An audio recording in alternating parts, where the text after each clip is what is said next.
Dulu kata guru saya, cari 1001 alasan untuk husnuzon kepada orang. Dan buang dengan 1001 cara supaya kita tidak suuzon kepada orang lain. Nah, bahayanya suuzon itu apa adik-adik sekalian?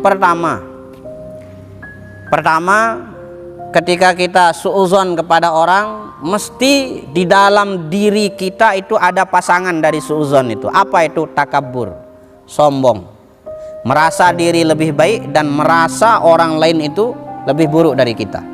Dan ini adalah salah satu sifat yang paling bahaya, merasa diri lebih baik dari orang lain. Ini bahaya dia sekalian. Itu datangnya dari setan.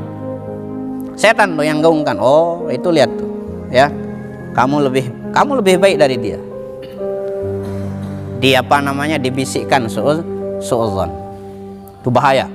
Pertama tuh bahayanya tadi, akan ada rasa sombong di dalam diri kita. Kemudian yang kedua, bahayanya suuzon itu apa?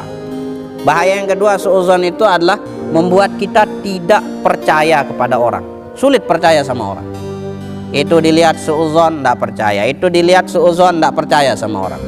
Akhirnya tidak ada satupun orang yang dipercayai. Ujung-ujungnya akan hidup sendiri. Yang kedua. Kemudian yang ketiga, bahayanya suuzon itu adik-adik sekalian. Pertama, bagi seorang anak yang suuzon kepada kedua orang tuanya, itu bisa menghilangkan keberkahannya sebagai seorang anak terhadap kedua orang tuanya. Paham? Kemudian bagi seorang murid yang suuzon kepada gurunya, itu juga bisa menghilangkan keberkahan ilmu daripada murid tersebut. Begini, ketika kita suuzon kepada orang, yang bahaya itu kita yang suuzon atau orang yang kita suuzonkan. Orang yang kita suuzonkan biasa saja, ya kan?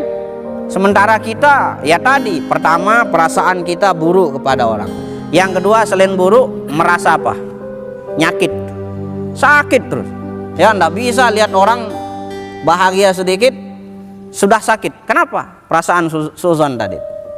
Nah, kemudian adik-adik sekalian, ada seorang ahli ibadah, orang yang soleh, orang yang rajin tahajud, gara-gara dia suuzon kepada seseorang, sampai 5 bulan Allah membuat orang tersebut tidak pernah bisa bangun untuk sholat tahajud. Itu ada di kisah kita, di kitab kita ini, yaitu Sufyan Ats-Tsauri. Sering dengar ya? Beliau itu seorang yang alim, yang soleh. Beliau mengatakan apa? Hurimtu qiyamal laili khamsata ashhurin bidzambin aznabtuhu. Saya, kata beliau, itu Allah biarkan saya tidak dapat sholat tahajud qiyamul lail itu selama 5 bulan. 5 bulan beliau tidak pernah ditakdirkan untuk dapat sholat tahajud. Kenapa? Bidzambin aznabtuhu. Karena ada satu dosa yang saya lakukan. Lalu nanya, ya, apa dosa yang kau lakukan? Maka beliau mengatakan apa? Ra'aitu rajulan yabki. Suatu ketika saya melihat orang sedang beribadah kemudian menangis. Ya, mungkin dia doa nangis, dia munajat nangis begitu.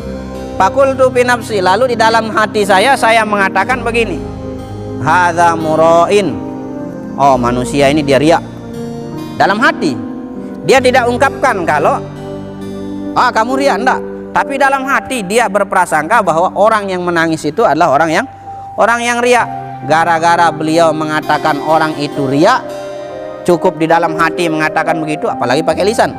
Hanya dalam hati, beliau ditakdirkan oleh Allah untuk tidak dapat sholat malam selama berapa bulan?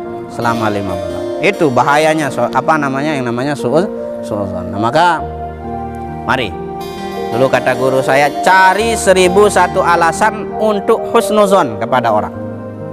Dan buang dengan 1001 cara supaya kita tidak suuzon kepada orang lain. Allah Subhanahu wa taala a'lamu bis-shawab.